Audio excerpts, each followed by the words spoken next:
We have multiple huge Toronto Maple Leafs updates to go over today, and following an absolutely abysmal game against the Florida Panthers, we have some huge updates as it pertains to a couple of key players, including Anthony Stolarz, but we also have some wild updates, some wild comments from both the coach and the players following the disastrous game that has fans absolutely fired up. You're going to want to stay tuned for that, as well as a bunch of other things on this episode, because we have a lot to go over today. But before we get into it, folks, you guys have been unbelievable. If you're a part of that 71% who aren't subscribed to the channel, make sure to hit that subscribe button. We are on the road to 20,000 subscribers. So if you want to help us towards that goal, make sure to hit that subscribe button. Thank you guys again for your continued support over here on the channel. Darius, a ton to go over today. And obviously, the Toronto Maple Leafs lost the last game, and it was a very disappointing game. All eyes now are on game 6. Whether you like it or not, unfortunately, the reality is they have another hockey game to play, and obviously we're going to be excited about it, but we have some updates that regarding that game, which are, not the greatest, but also some, positives we'll try to take away from here. So we have a bunch of different quotes from Berube,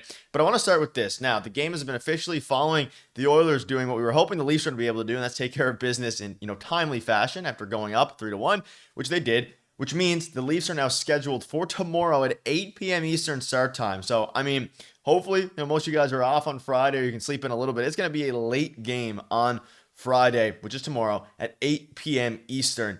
And I'm ready to get my heart broken again, or hopefully have my heart saved here. But we do have some updates now, and this was interesting. So they didn't practice today, which is, I'll dive into that in a minute. But the Leafs are not practicing, but Anthony Stolarz is back on the ice, getting some more work in, check mark. So obviously we have some exciting stuff there. However, the excitement quickly tapered off as, despite skating on his own again today, Stolarz remains doubtful to join the Leafs in Florida tomorrow. So they asked Stolarz directly, I believe, hey, are you going to be traveling in Florida tomorrow? He said he doesn't think so. So I guess we can now look to the hopeful of Game 7 if the Leafs get there. But there's no Stolarz basically confirmed for tomorrow's game, which makes some sense. I don't know if they'd put him in anyway, but some people are blaming Wall, some people aren't. I don't think the series is entirely on Wall by any means, mainly on the core two, which is being Matthews and Marner. The other guys have been fine. But this is, it's brutal. He's still not going to be playing, and Joseph Wall hasn't been great, at least in my eyes. Well, listen, if this goes 7, you can't put Anthony Stolarz in. I was thinking maybe if he could play game 5 or 6, maybe you look at it, right? Because of the ways the games have gone. But at this point, if it's only game 7, you can't take Joseph Woll out. He has to finish it out. In my eyes, at least, let us know in the comments if you think differently. And I also want to say that if you're looking for the crash out today, this is not what that's going to be. Like Nick mentioned off the top, they still have one more hockey game to play, possibly 2 at this point. I fully expect them to win game 6 and then absolutely crash and burn in game 7. That is the Maple Leafs core 4 era to a T. So I am fully expecting that. And we're going to have lots and lots and lots and lots of time to talk about all of that in the offseason if their season comes to an end this weekend. So we'll save all of that for then. But for the time being, it sounds like, some of the players still have faith. The leadership group, they have to lead. It's just the fact of the matter, and they're not. They are very much not right now, and it's been that way for a long time. So do things look bleak? Am I blind to that?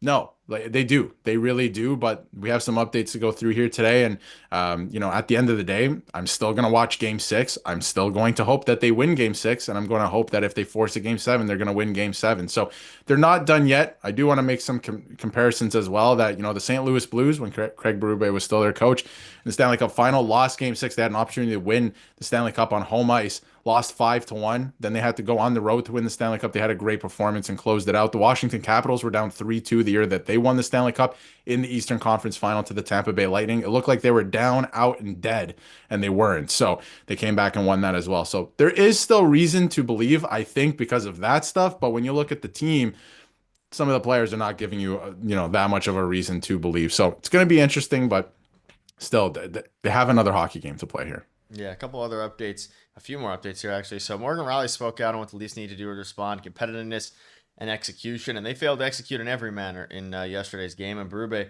spoke on that as well. They just weren't, from start to finish, they were not, they were the worst team at every facet of the game, and that was the unfortunate reality. And Berube came out and said what happened in the game 5, we overthink things, which don't love that necessarily excuse, but it does make some sense here. The Leafs did overthink clearly. They played a really bad game. I think they were playing, we spoke about it on stream, they were playing not to lose as opposed to trying to win the game, which is why they weren't aggressive. They got outshot by over 10 shots, I believe it was, in the first period. Started to pick things up a little bit there for a brief period of time before just getting absolutely, sent away and packed home in front of the home crowd. But it's interesting because now we think about, all these comments from the players, Morgan Riley, Craig Berube, we all know they're not going to, they can't say that they're, down and out. And Morgan Riley said, yeah, speaking regarding the angry fans tossing sweaters, it's tough, but they have the right to do what they want. We need to play better. When that doesn't happen, everyone gets upset. And it's the reality here is that if the Leafs don't win tomorrow, it's probably going to be the end of the Core 4 era. We've said that before, but this is the kind of the culmination here. But as it pertains to the game, you have to go out and you gotta have to go out and win the game, and that's the number one priority here. Is just go out and win. And then you mentioned there's a lot of instances where 3-2 is not a crazy feat to overcome. Now for this Core 4, it may feel like that because of the way they've played.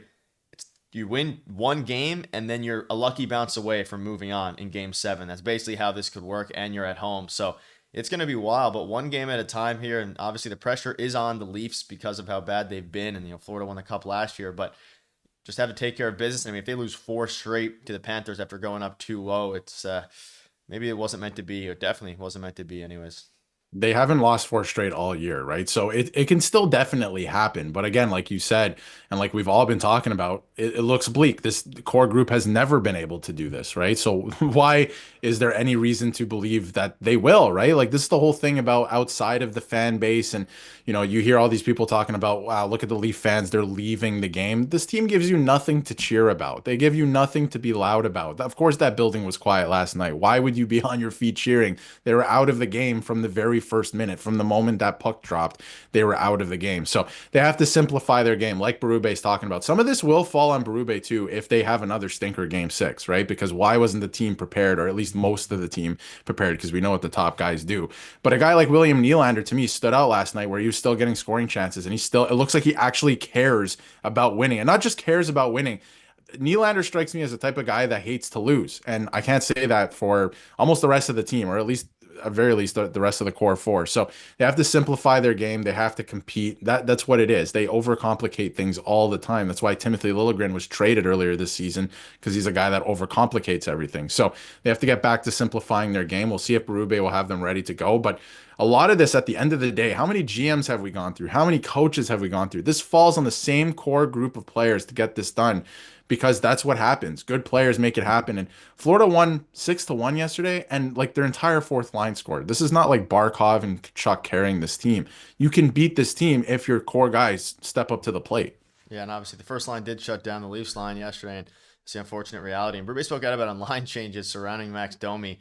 It's definitely an issue we got to talk about and discuss and figure out what we're going to do there. So it's going to be interesting to see if they actually move on from Domi. We'll probably have another video coming out on that soon. And move on, I mean, not have him in the lineup, or maybe move him down in the lineup. He took 2 really bad penalties in yesterday's game. Berube looked like he was going to crash out, for lack of a better word there, for a minute. And again, we know Austin Matthews, he said they didn't give the fans much to stick around for. Out of his media PR training, this is probably the best thing he said, because it's the most accurate thing that he said the whole way through. A few other things here before we wrap up. Brandon Carlo, the new addition, he spoke out for the first time and said, I have the utmost faith that these guys are ready to take the next step. I don't know what on earth that even means, because, the next step, we've been waiting for 8 years. He's obviously new here, and he's going to be here for a while.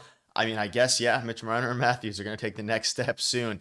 Let's win the series, and we'll see where the next step is. And Berube, finally, before I wrap up here, loss is a loss. If we would have lost 2-1, it was a really close game. Would it really matter today? Well, it would. We got beat. I've been in this situation before. We're all going to be down and dejected, but we can't be. We had to regroup. We'll be a lot better in Game 6. Now, to be fair, he's speaking it because he's lived it, so I can't really take away from what he's saying here. Any thoughts on this? He's experienced this exact situation in a much higher leverage here, so if there's anyone that's going to prepare them for this situation, it would be him.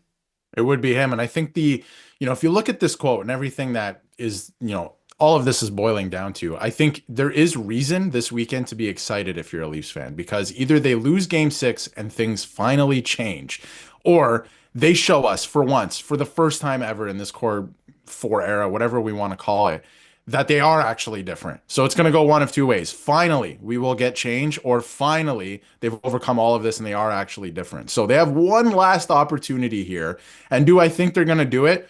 Everything is telling me no, they're probably not going to do it. But this is the sport of hockey. Anything can happen. Crazier things have happened. Crazier things have happened this year in the playoffs. The series is not done, and no series is done until it is done and one team has won 4 games. So they do have an opportunity in front of them still. Don't overcomplicate things. Simplify it. I fully expect them to win Game 6. Game 7 can go either way, and we've seen how that's gone before. But just based on, their patterns and what they've done in the past, I actually fully expect them to pull themselves to a Game 7. and then completely collapse. But we'll see how that plays out. But I think you have to keep up the faith. There is so much room for all of this stuff that people are complaining about and all the stuff we know. We're not blind to it, but there's so much room for that after this series is finally done if they lose, but they still have an opportunity to win. So let's focus on that for the time being. We'll focus on all that stuff after. Yeah, let us know below if you think they're going to win game 6. Hopefully they're more prepared than they were for game number 5. That'll wrap it up. Thank you guys for watching. See you later.